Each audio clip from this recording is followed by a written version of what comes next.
Hey, it's Dr. Cutting over at Active Chiropractic Meridian. I'm here today with a very special guest, Brandi Anderson with Joia Vida.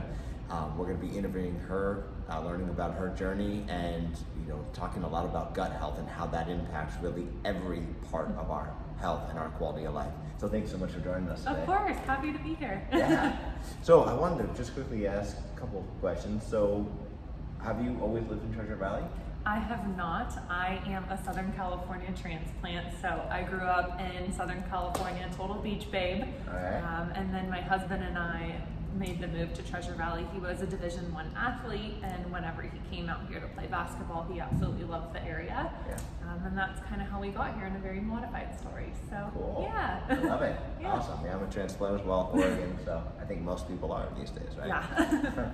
Yeah, no, I'm also curious if you could share with everyone, what was the passion behind what you do, starting this company, and then the name that you came up with? Yeah, so Joia Vida Wellness is Joyful Life Wellness.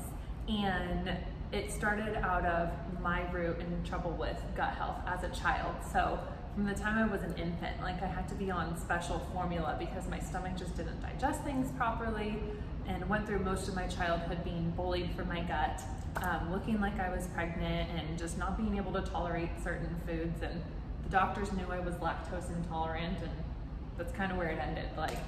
Take some Miralax and carry on with your life. And that led to a triage of just continuous gut health troubles throughout my whole childhood. And my parents did their best. I held no regrets against them, but also the science and knowledge wasn't there yet. So fast forward, once I got to college age, I really took matters into my own hands. I started working in my college rec center and just really becoming health and wellness, which was funny because I went into college with the intention, I'm gonna do marketing and PR for the music industry. Nice. I love music. I have a tattoo on my forearm about music. Totally thought that's where my career was gonna go. And the rec stole me, ate me up, and spit me out into a coach. Truthfully, that's how I got into it. And through that journey in college, I went into the ER with gastritis and an ulcer because my stomach issues just kept getting worse and worse. And that was kind of my line in the sand was my senior year of college. I was like, enough of this. I'm taking into matters into my own hands, and started this holistic journey. And through that bloomed Joia Vida, which is my private health coaching practice where I focus on teaching others how to make their health happy, right? So doing it joyfully, because what I've learned with all of my credentials and certifications, national board certified health and wellness coach, there's less than 10,000 of us in the world, certified transformational nutrition coach and digestive coach, all of these things are great, but if you're not motivated and you're not doing it with joy, they're not gonna stick. So that's the root of my practice and how I base everything is in joy. And if you're not doing it with joy, there's not habits that are gonna be cemented that you could keep with you long term. Absolutely. Yeah. Yeah. You're not going to stick with it. It's not going to be fun. Okay. Nope, exactly. Yeah. Oh, I love that. And it's amazing how so many of our stories, if you go into any field, especially the medical field or alternative health field, it comes out of our own journey, right? Mm-hmm. Where you've experienced it and you were on a mission to get well yourself, and then now you can share that. So how many of these things that maybe in the moment seem like awful experience you went through become such a joy and a blessing, right? Exactly. And there's the name, right? Yep, yeah, exactly. I love that. Cool. Well, getting right into it, I wanted to ask you, what are, I guess, the 5 most common questions people ask you about gut health? Yeah, there's so many, and I really took some time to think about this when you asked this. I was like, what are some good ones? But I'd say so many of them overlap. So how do I keep my gut healthy, right? What foods are good for the gut? What foods are bad for the gut? Do I need probiotics? Why am I bloating, right? So all of those, while they're different questions, also have a lot of overlap. Sure. So we could take them one by one and you'll start to kind of see how they trickle. So number 1, how do I keep my gut healthy? Well, that's a very similar question how do we stay healthy, right? We eat good foods. We make sure our fiber intake is up. Fiber is huge when it comes to gut health, and Dr. B, he wrote the book Fiber Fueled. He's very innovative and a huge researcher when it comes to just gut health, and he really believes in a fiber-based diet for gut healing. And I agree with that, but I also agree with some other things as well, because he's 100% plant-based, and don't get me wrong, I love a good steak. So, Yeah, me too. so you gotta find what works for you, and that's the whole point. So fiber, right? That's really important for gut health, and just having those fermented foods. So like your kefir, your sauerkraut, like those things that are like pickled essentially, because they have those live probiotics in it. We want to be having less sugar. Sugar is a culprit to killing the gut, just because it really starts to mess with your gut microflora, which then could, if you fast forward a lot, lead to leaky gut, which loosens your gut barrier, which then gets into some nasty stuff there, right? So that's really it. And then another huge thing when it comes to how do I keep my gut healthy is managing your stress. Stress impacts everything, and I'm sure you know, working on bodies, right? Like we internalize so much of our stress, and be that in our shoulders, our stomach, like wherever we're holding on to stress impacts how our body's functioning as well. So that's a huge, just how do you keep your gut healthy? Make sure you're being mindful with your fiber. Make sure you are eliminating some of those processed foods. Make sure you're moving your body, less sugar, right? And you'll see these start to overlap. So if we get into like, what are foods that are good for the gut? Yeah. Fiber. Yeah. Who would have guessed, right? Real foods. Again, those fermented foods. So this is why I'm like, yeah, see, like you ask these, but they overlap. And there's other foods too that are really good for mental health and gut health. We'll talk about those a little bit later, but there's just so much overlap. And if we were to go even further with this, which would go into the third question, number 3 being, what are the foods to avoid for the gut? Well, I'm pretty sure anyone can answer that. We just don't want to admit that truth to ourselves, right? Like, we know that eating the sugary foods is not good for our gut. We know that processed foods are not good for the gut. Also the body, right? We know that sugary drinks aren't good. Caffeine can really start to weaken your gut as well, and if you're really sensitive to it, it can start to mess with your nervous system. What was the other one I was going to say? I lost it, and it was a good one. Oh well, it'll come back to me. Booze, that's what it was. I was like, yes, alcohol. Alcohol is a big one that can really just mess with your gut and your stomach lining and a lot of other stuff as well. So I always just say, like, you know, some people like a social drink, but if social drinks become 2, 3, 4, and you're doing that every weekend, and then you're complaining about your gut hurting all the time, maybe you need to take a look in the mirror and see what's going on there. So that's kind of the thing there. So as you can see, right, how do we keep it healthy? What do we eat? What do we don't eat? All those questions, while they're different, they have the same root. Yeah, it's funny when people start to overcomplicate it. Well, like, how do I keep my gut healthy? Well, this is how. Well, how do I do it? Same answer. And that's, I think, something that's really passionate to me is keeping it simple. So many times when it comes to our health and just what people do with their health, they start to overcomplicate it. Oh, I have to eat these sort of foods. Oh, I can't do this. And the second you start to get overwhelmed and overcomplicated with it, you're not going to stick with any of it. Yeah. And you're not doing it with joy, right? You're not living in Joia Vida and being good to you, which is another huge part of just my practice and how I teach and how I help others. So if the second you get out of alignment with that, you're not living Joia Vida, which means you can't keep these healthy habits. So we always recenter, and if that means, okay, we're just watching added sugars this week, that's it. And then we'll start to slowly stack and grow from there to make these things happen, because health is forever, right? It's not like, okay, 4 months. No, it's the rest of your life, and we grow and evolve as humans and things change, so we have to always level up our game or modify something here, or maybe for a while your body's doing great tolerating these things, but our body ecology changes every 7 years. So maybe all of a sudden you are really sensitive to gluten now and you have to make some other changes, stuff like that. Yeah. Yeah. Yeah. Health is a journey, not a destination, right? Yes. So it's always evolving, like you said, and then having the wisdom to listen to your body, maybe having someone like yourself coaching, guiding you along, sifting through the conflicting information sometimes. But then, like you said, that keeping it simple, don't overcomplicate, because then what I've seen this happen in my own life and many of my patients is they start to get very stressed out about nutrition. What can I not eat? What can I eat? And then their body's in this sympathetic fight or flight mode, right? Which then wrecks the gut, as you said, the stress, until you're fighting a losing battle. So doing it with joy, you know, having some grace along the way, and finding a lifestyle is huge, right? Yeah, and that's the interesting thing when it comes to coaching. And I mean, I'm sure you could see this in your clinic as well, right? People come in and they want to be told what to do. And as a coach, my #1 job is to not tell you what to do. It's to empower you to decide what you're going to do, and then I hold you accountable. So people get really twisted with that sometimes, like, what? You're not going to tell me what to do? No, because you know intuitively what you need to do. Yeah. I can provide you education about probiotics, about gluten, about these things.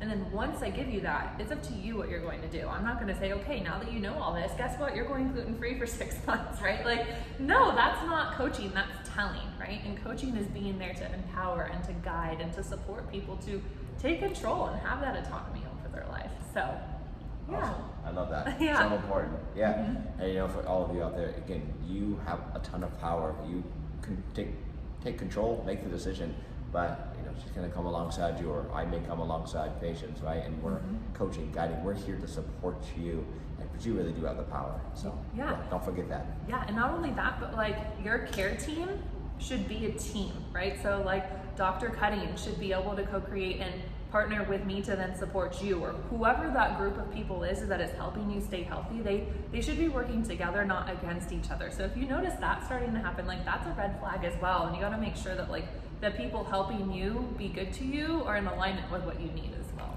Love it. Yeah. Awesome. Hey, so then another thing, a lot of people are starting to learn this, but many still maybe don't know, is gut health is so crucial for our immune system function and staying healthy, not getting sick. And you know, as everybody's worried for the last few years with COVID, and then now there's rumors of COVID 2.0, all of this. Again, you have a lot more power, Yes. and we're here to help you. But we're going to talk about how having a healthy gut can really help your immune system be strong, so you don't have to worry and stress about COVID and other things of that nature, right? Yeah. Tell us more. Yeah, so simply put, 80% of your immune system is made up in your gut, okay? And when we started talking about the nervous system and everything, your gut falls within the parasympathetic nervous system. And within that, the tissue that is in your gut is the same tissue that is in your brain. And it's formed the second you're in the womb, okay? So like your immune system is starting to be formed the second you are in utero, which is crazy and like super freaky if you start to think about science. Yeah. But all that to be said, right? Like you have a lot of control over what you then put into your system that impacts your immunity, which then would go back to some of those bigger questions. Well, how do I keep my gut healthy? Well, the same way you work on your immunity, right? You eat those real foods, you avoid environmental toxins, which is a huge one. You drink a lot of water to make sure you're flushing those toxins out. You move your body, right? You stay away from those things that we know don't support our health. And again, that could be a really complicated idea, but if we think back to a couple of years ago when the world shut down and you went into the grocery stores, what was easy to get versus what was empty in the stores? Do you remember? I know people can get toilet paper, and all this is stockpiling all of the, shelf staple stuff, I guess, right, that they can hoard away. Right. So I remember going into the store and I was stunned because the produce section was filled. Yeah. And the cereal section and the chips and the sodas were empty. Yeah. Processed packaged stuff. And something about that just really hit home, and I was like, my job is just beginning. Yes. Right? Because in theory, if we're trying to protect ourselves, keep our immunity strong, those are the things that live on the outside aisles, Yep. not the inside aisles. Yeah. So I actually found it really funny upon those early days of all of that shenanigans that I walked into the grocery store and was actually relieved because it actually made it way easier for me to shop, because like everything that I had been eating all these years all of a sudden was just there. I didn't have to like hunt for it as often. Yeah. And then just due to some personal health things, like I am gluten and dairy free. It's how my stomach feels best. And I remember just walking down some of the more processed aisles and be like, oh, well, it's right there. This is great. Like I didn't have to hunt how I normally did. And I was talking to my husband and I was like, but this is frustrating to me at the same time, because like I care so much about people and educating about health, and there's so many simple things that we could do to help us stay strong and have good immunity without feeling like we have to change the world. Yeah. Yeah. 100%. Yeah. Yeah. Keep it real. That's what it comes down to. That's right. Yeah.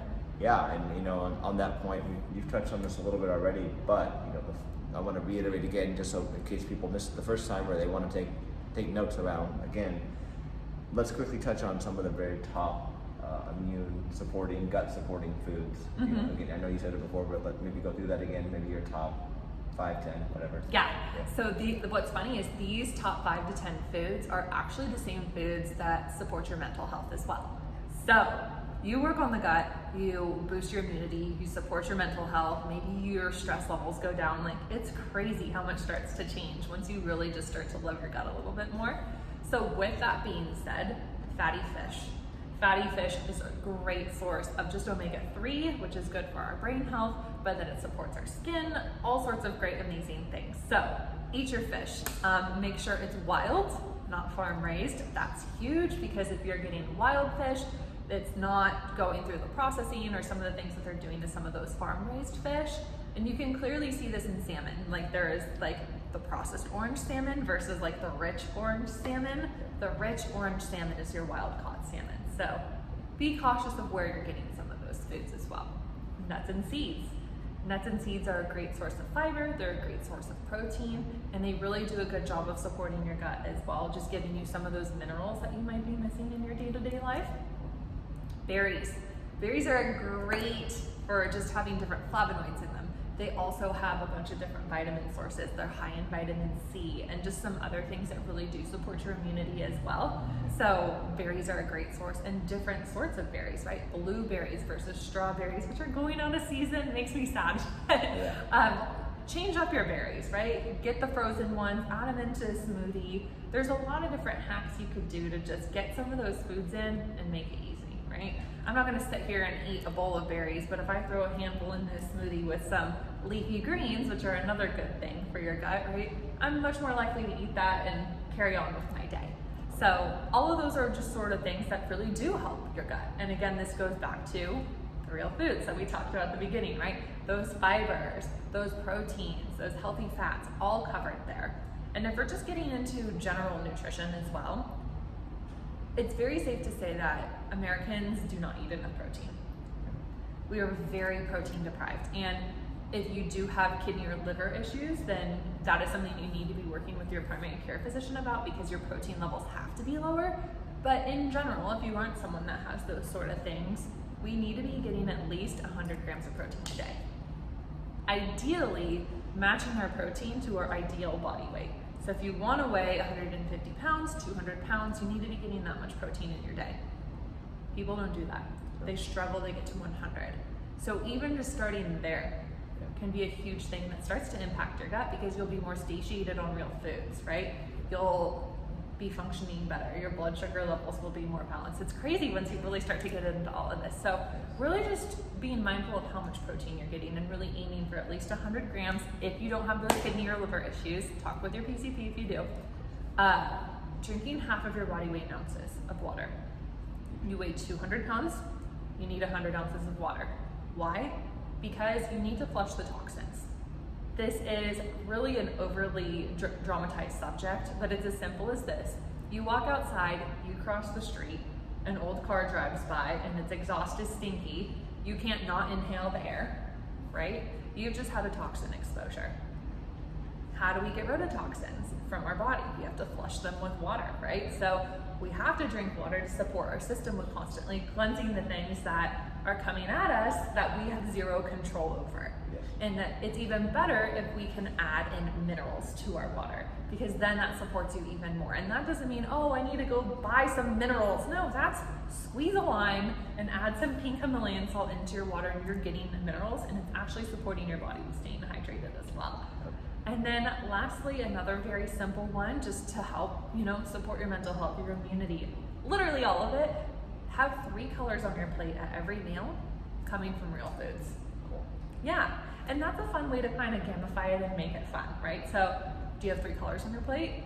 No? Okay, well, let's see, how can we add a 3rd color? And my in-laws love to rip me for this now. Like, they have so much fun just heckling me, because they'll like put some silly foods on their plate, be like, look, B, I got the 3 colors. And I'm like, no, with real foods. But it's a really simple way to just start elevating what you're eating, because if you're doing that, like, let's think, okay, we're having dinner. I have my protein, we'll say steak, right? So that's a color. I have a sweet potato on the side. Okay, there we go, that's vegetable, that's fiber, all that. And then I have some broccoli. Boom, 1, 2, 3.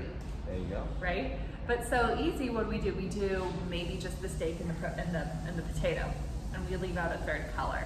And don't get me wrong, a potato's fantastic, right? But if we just start thinking of 3 colors, naturally you'll start to diversify your real food intake in what you're eating as well. That's awesome. Yeah. Yeah. And it's fun. So even maybe for the kid, Yes. if you have a picky eater, maybe they'll like it as a game. Get more colors on there. Yeah, absolutely. That's awesome. Yeah, and again, you touched on so much already, just like how the gut health impacts the immune system, the mental side of things as well, that brain-gut connection, and how these foods support all of those areas, right? Yeah. And going and getting the real foods, oftentimes when people are stressed out, they go for the processed foods and the salty stuff and the junk food, the fast food. Stress eating is a big thing we hear about, right? Yeah. However, I think people would be pleasantly surprised if they go and they're getting diverse colors of food, getting the berries in there, and how amazing they can be, right? And sweet and delicious, especially if you're getting it organic and wild. Yeah. It just, the flavor profile is amazing. Yes. Right? And then I love that you brought in the Himalayan salt for the water, because again, salt has been demonized, and if it's in a processed packaged food, right, the sodium content in a nasty form, absolutely it can cause health troubles. But Himalayan salt, very, very different. So good for you. Having the minerals, as she said, and having it in the water, as she said, will help pull the water into your cells, allowing you to stay hydrated much more easily. So thank you so much for bringing that important thing Yes, up. of course. Yeah, that's awesome. So then, coming to the last main thing I really wanted to have you talk to us about was, we've mentioned it before, but this whole gut-brain connection.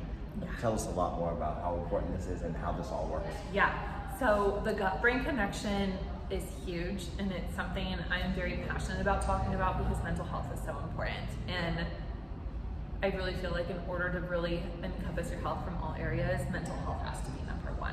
So if that's something you're struggling with, please get additional support, help us out there. Like, you don't have to be in it alone. And with that, the gut-brain connection plays huge into that, because the gut impacts the brain impacts the gut. It's a two-way street, and a lot of people don't necessarily connect that. And why is that? Well, our gut is known as our second brain. And think about just your gut feelings, right? Like, you get scared, your gut knows, right? Like, intuitively, your stomach knows what's going on most of the time a lot more before your head starts to articulate what's going on, if you're in tune with that, right? And in addition to that, our gut it produces a lot of serotonin for our body.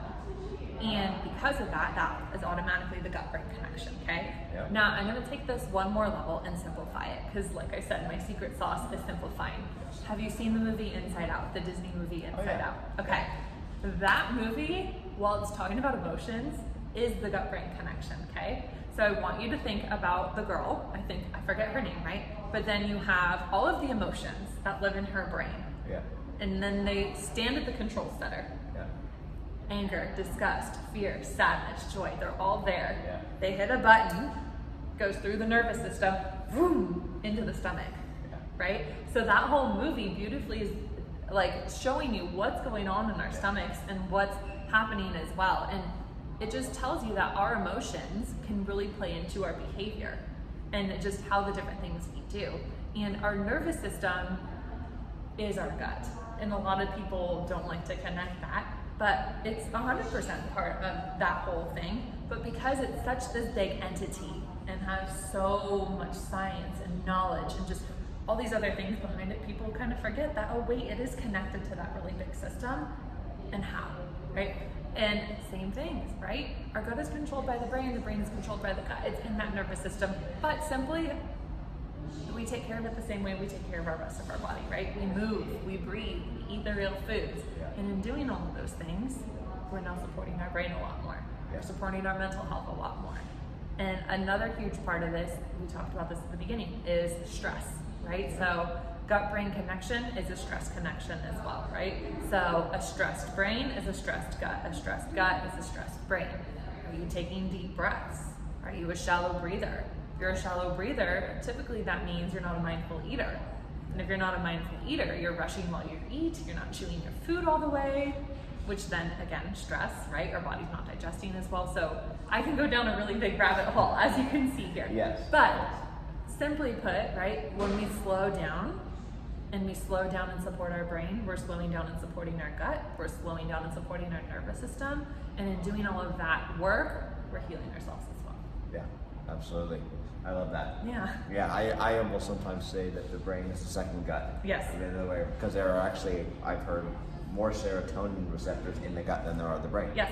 Right? Yeah. And so, pretty powerful connection, like you said. And you mentioned it before, but they develop in the womb Yes. so early on and synergistically. Mm-hmm. Yeah, it's amazing. It's crazy. Yeah, the more you learn, like the more I learn about the gut, the more I know nothing about the gut. And I say that humbly because I'm a nerd. Like I love learning about this stuff, and the more I learn, I'm like, oh my gosh, like there's so much more to learn. Like let me get another book, let me get another thing. So it's fun to just nerd out about things and then simplify it so then the common public can understand in a way that makes sense. Because sometimes picking up these books are scary when they start using all this science jargon, and then when you can compare it to a Disney movie, you're like, oh, okay, that makes a lot more sense now. So yeah, I love it. Yeah, that's awesome. And again, I really appreciate you sharing all this with us. I love how you're so knowledgeable. You're always hungering, right, for more, wanting to be better serving this community, but yet making it simple for people, something that's achievable, doable, bringing back people's own power. You're there supporting them as their coach, but they really they're not broken. They have power. Yeah. You're supporting them. That's exactly my passion and my approach as well. And that's why I was so excited to bring you on today. Yeah. So wrapping up, I wanted to have you share, how can people find you and take the next step if they want to learn more? Yeah, so a couple ways to find me. Easiest and fastest way to find me is on Instagram at Joia Vida Coaching, so Joia Vida Coaching. We'll link all that down here for you. I have a podcast called the Joia Vida Wellness Podcast on Spotify. I have a website, joiavidawellness.com. And that's really cool because I have a couple different ways that you could work with me. So I have group programs that I offer quarterly, and I partner with one of my best coaching friends who's just as much as a gut guru and I am, and we offer the 21-day gut reset.